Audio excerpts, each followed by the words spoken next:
Mugamba mutya mumwenna abali ku channel yaffe eyitibwa Kyayiti YouTube channel yaffe. Kyembasaba mugende maaso n'ogyegattako kigenda kuba kirungi nnyo. N'ekirala likinga video. Kati olunaku olwaleero nze n'ensonga yaffe ey'okumanya eddagala nga bwe baliyita nga bwe lifaanana. Olwaleero mbaleetedde eddagala eriyitibwa ennyaanya oba ebikoola by'ennyaanya. Ennyaanya ezo ddagala ky'olina okumanya.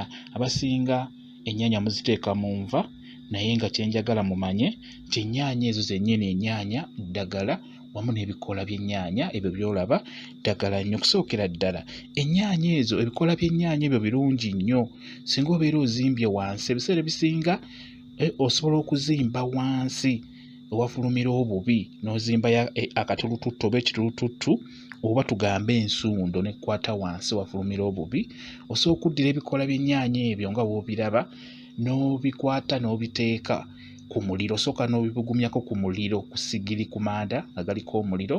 Ebyo by'olaba obibugumyako kungulu n'omala n'obiyenga bulungi mu ngalo n'otandika okubinyigira awo wali ekizimbye wansi etufulumira obubi.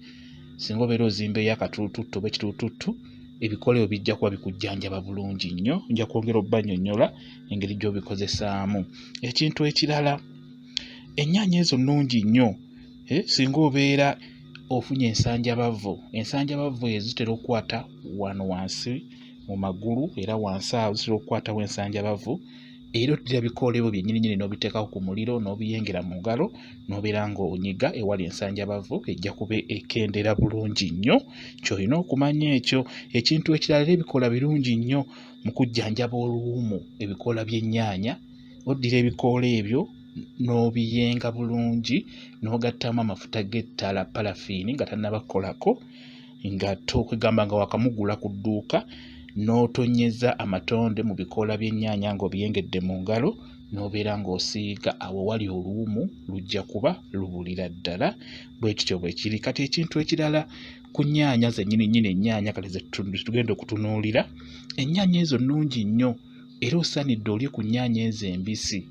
Nnungi nnyo, zigonza olubuto naddala nga mmwe abali ebikomando, Rolex, fuba okulaba nga bakuteeramu ennyaanya embisi wamu n'obutungulu. Bigatte wamu, ennyaanya ezo embisi nnungi nnyo mu kugonza olubuto n'oluba nga terwesiba. Mmwe abali ebikomando wamu ne Rolex babateereko nnyo ennyaanya embisi, zijja bayamba obuteesiba lubuto. Ennyaanya nnungi nnyo ezo singa ng'obadde olya mbisi oba n'ofuna juyisi waazo. Ennyaanya zikolebwa bulungi nnyo juyisi. Singa obeera omufunye aba ajja kuyamba okubeera ng'ofuna omusaayi mubiri gwo. Ennyaanya nnungi nnyo, zizzaamu omusaayi mibiri gyaffe. Ekintu ekirala, ennyaanya ezo nnungi nnyo ku lususu.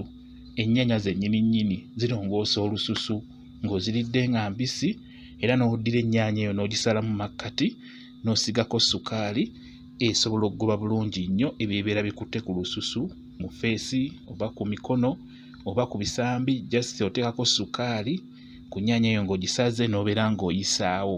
Tugeze singa olinako akaba kazimbyeko konna, kaba kajja kuba kakendeera bulungi nnyo. Ekintu ekirala, ennyaanya ezo zijjanjaba bulungi nnyo obwoka mu baana. Osobola ogikwata n'ogisalako n'onyigira mu kaseffuliya n'osooka n'ogibugumyako katono. Omala omubugumyako, waawola funa akajiiko obeere ng'owaako omwana omuwere abeere ng'amuwuutako, abeere ng'anywa ku juyisi w'ennyaanya oyo gw'osoose okubugumyako.